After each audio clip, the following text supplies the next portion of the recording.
Salutations, ladies and gentlemen of the internet. I'm Grega. Ever since the age of 4, I have been a massive Godzilla fan, and I've seen all the live-action Godzilla movies more times than I can count, and will continue to do so. So the list I'm going to do in this video could change tomorrow, or hell, immediately after recording this video, but as of this recording, these are the 5 Godzilla movies that I hold closest to my heart. Number 5. Godzilla vs. Destroya. The tagline of this movie literally translates to Godzilla dies. GOJIRA shisu.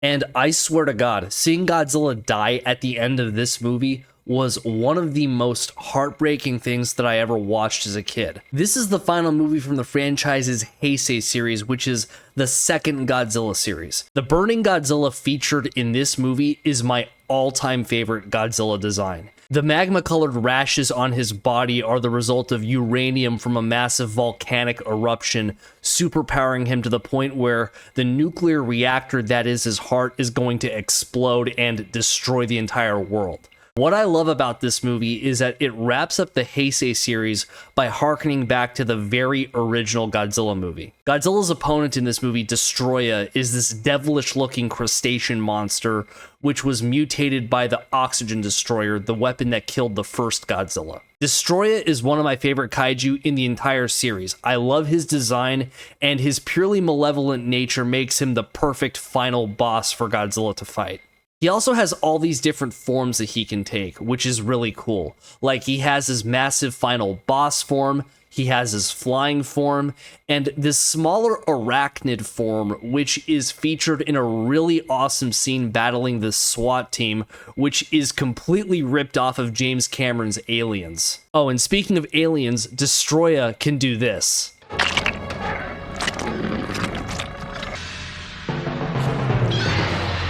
Destroya fucks Godzilla up pretty badly in the final fight, and it's not even Godzilla that defeats him, it's the army that does that, if you can believe it. That's a bit disappointing, but despite that, Godzilla vs. Destroya is one of the most emotional entries in the entire Godzilla series. Godzilla Jr. is in this movie, and the scene where he dies at the hands of Destroya always got to me, as does the scene where Godzilla finally melts down. But the radiation released from Godzilla's body goes into the lifeless body of his son, who becomes the new king of the monsters.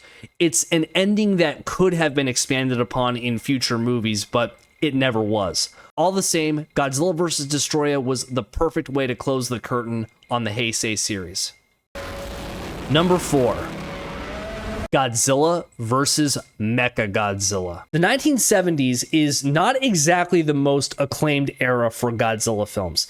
The Godzilla movies made during this decade were a lot sillier and more geared towards children, and rather than depicting Godzilla as this destructive force of nature like the movies of the early Showa era did, in the 70s, Godzilla was more portrayed as a superhero defending the Earth from various threats. A number of the 1970s Godzilla films I would call guilty pleasures, but one I enjoy completely unironically is Godzilla vs. Mechagodzilla. This is the debut of Mechagodzilla, who is one of Godzilla's most enduring opponents.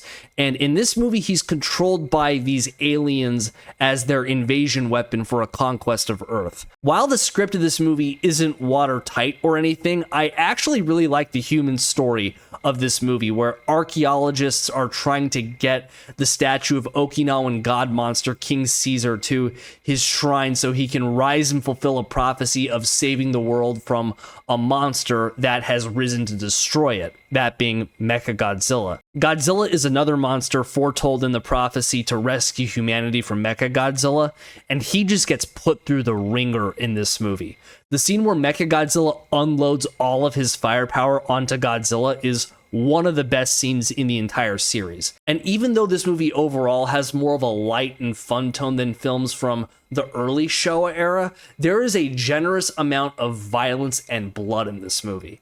Like, during the final battle, Mechagodzilla just turns Godzilla's neck into a geyser of blood. What I love about this movie is that it is cheesy, but it takes itself just seriously enough, so it hits just the right tone for a pulpy B-movie monster romp. The funky early 70s soundtrack, the awesome Planet of the Apes knockoff aliens, the Okinawan setting, and the many monster fights make Godzilla vs. Mechagodzilla one of the most shamelessly entertaining movies in the series.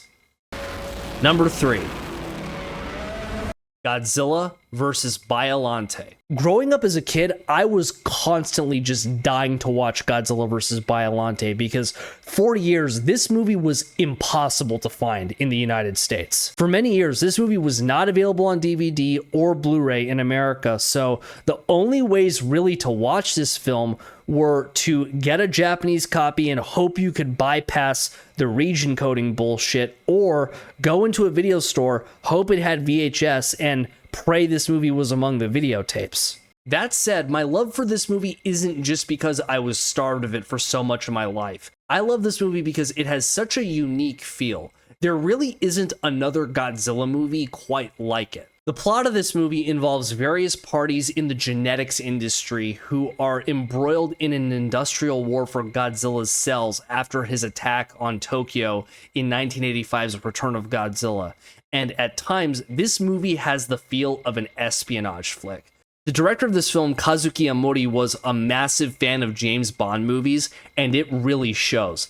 It's this unique character of the movie that makes up for the fact that it's pretty light on kaiju battling. But what kaiju battling there is has some of my favorite practical effects in the entire series. Biollante is a brilliantly designed creature and one of the few kaiju to actually make Godzilla look small. The puppeteering that it took to bring this monster to life is really something else, and even though it doesn't have much screen time, every second that it's on screen is amazing. Godzilla vs. Biollante, hands down my favorite of the Heisei series. Number 2. GOJIRA. Of course, the one that started the whole damn thing has to be on this list, and I am specifically talking about the original Japanese cut of the film, not the Americanized re-edit, Godzilla King of the Monsters.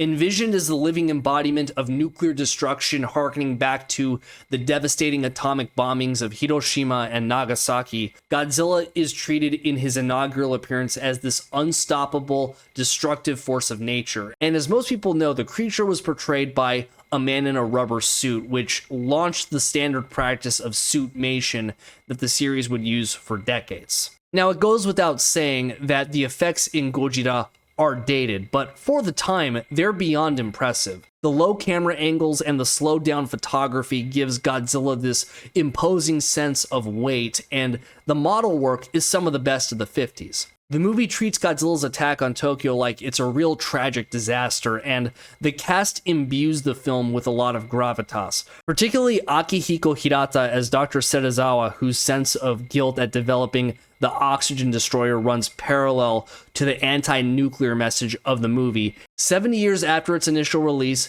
the original Godzilla movie is as amazing as it ever was. But it's not number 1. And number 1, Godzilla -1. For many years, I thought the original Godzilla movie could never be topped, and that it would be at number 1 on every single list of the best Godzilla movies for the rest of time. Well, last year, writer-director Takashi Yamazaki proved me very wrong.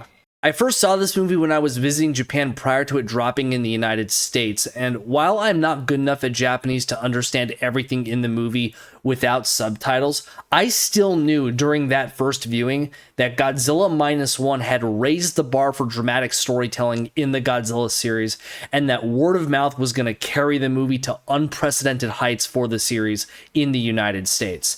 And oh boy, did that turn out to be the case. Godzilla! Yeah!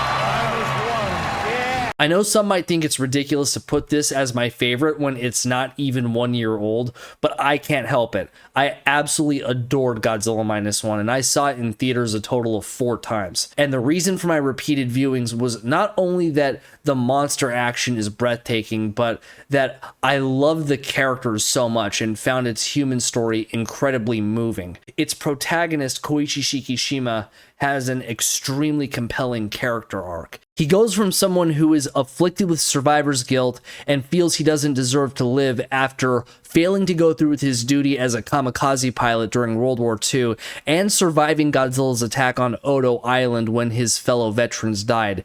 And he becomes a father figure to a young orphan girl, and that makes him realize that protecting her future from the threat of Godzilla is his reason to live. -1 is basically a Japanese period piece melodrama, and thrown into the mix, the most terrifying version of Godzilla ever put to screen. Godzilla is only in 4 sequences in the movie, but every single one of them is a contender for the best sequence to ever feature the kaiju. Godzilla is rendered with CGI in this movie, and for the paltry $15 million budget that this movie had, it is beyond impressive and absolutely deserved the Academy Award that it won. Godzilla -1 is not just a great Godzilla movie, it's a great film that I would recommend to anyone who loves cinema as a medium. Takashi Yamazaki made a masterpiece in Godzilla -1.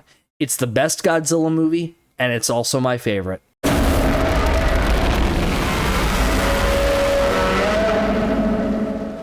So there you have it, my 5 favorite movies starring the one and only Gojira. Chat it up with your favorite Godzilla movies in the comment section, and if it's a crime that I left any off of my list, I'm sure you'll let me know. I'm Grega, you all look after yourselves. Cheers.